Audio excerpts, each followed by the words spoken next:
جب بندے کے دل سے اللہ کی محبت نکل جاتی ہے نا تو پھر وہ دوسروں کی محبت کے لیے نا یعنی بہانے ڈھونڈ رہا ہوتا ہے کہ چل فلاں سے محبت ہو جائے یا فلاں سے محبت ہو جائے.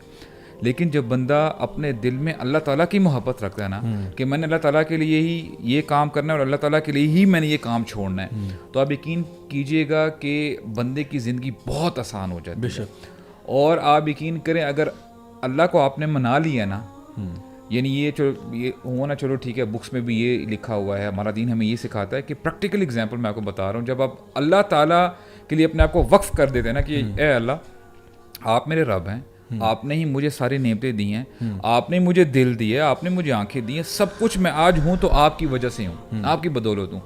آپ یقین کریں ضیاء بھائی اللہ تعالیٰ آپ کے لیے ایسے بہترین فیصلے کریں گے نا, آپ کو سمجھ میں نہیں آ رہا ہوگا, آن دا فیس آف اٹ آپ کہہ رہے ہوں گے کہ یار میرے ساتھ کیا ہو رہا ہے, لیکن آپ کو eventually the time would come آپ کہیں کہ یار واقعی صحیح ہو.